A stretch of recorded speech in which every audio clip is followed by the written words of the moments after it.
They wanted to be in power. They wanted to increase their power. So it was a strange thing. It was an abnormal thing for a Levite to come to Jesus. And that's where we are in Mark chapter 10. In verse 19, Jesus once again says, "Thou knowest the commandments." Because he was a Levite, of course he knows the commandments.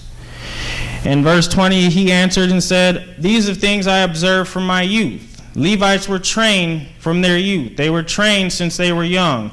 This is what we sacrifice. This is where you cut it.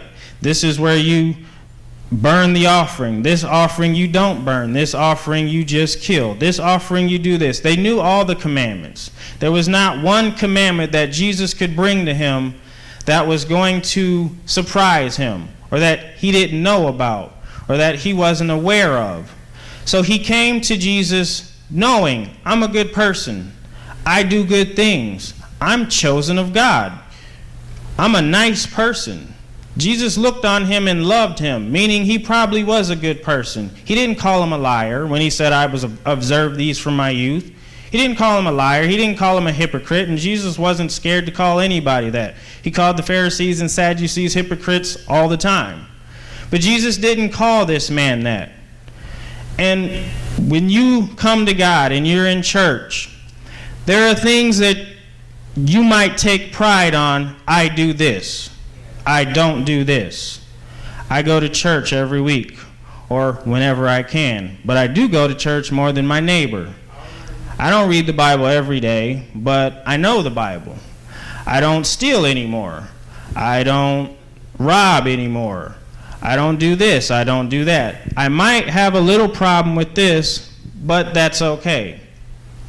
Jesus was very keen on finding your struggle. He wasn't worried about, I'm keeping 80% of the commandments, which is where this rich young ruler was. Paul once said that laying aside the weight and the sin that doth so easily beset us, meaning everybody has their own weight. Everybody has their own thing that makes it hard for them to do what they need to do.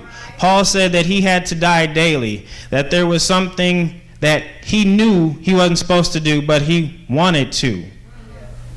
No matter how far you call yourself being in God or how high you there is still a weight. There is still a struggle that you have. No matter what you think you are, there is still a struggle. And that's the point of us going to Jesus. The point of having prayer and altar call isn't for you to go up and say, like this rich young ruler, I've done this, I've done that, I've done this. It's to find, Jesus, this is my struggle. Jesus, help me with my struggle.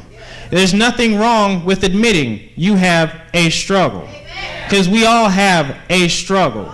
This rich young ruler was very proficient in, I've done this, I've done that. Nobody can say I don't do this. I don't have anybody accusing me of doing that. I'm a Levite, but I'm not one of those hypocrites, because you yourself, Jesus, haven't called me a hypocrite. So that means I'm doing good.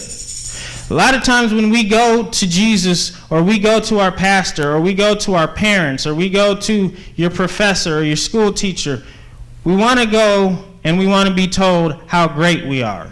We don't want to be told, well, you're getting A's in this and C's in this. How many kids in there, when you bring your report card to your parents, you're all happy, the last thing you want is, oh, you got a D in that. That's not what you want to hear. But guess what? That's what I tell you, because that's what I see. And that's your struggle. People in leadership are supposed to identify your struggle. But I'm going to let you in on a little secret. You identify your struggle, it hurts a little bit less. If I acknowledge this is my struggle, and you don't have to bring me down 2 pegs because I already have identified it. The rich young ruler went away sorrowful because he wasn't aware of his struggle. He went to Jesus expecting a pat on the back. He went to Jesus saying, you know what, I have 12. There's room for another. We'll have 13 now. You're doing good. I like you. Why don't you help us out? Because Jesus had a tax collector in there. The Jews hated the tax collectors. He had fishers. He didn't have anybody of prominence. He had a thief. I'm a Levite. Why wouldn't I belong with you? Why wouldn't you be happy to add me? Why wouldn't you be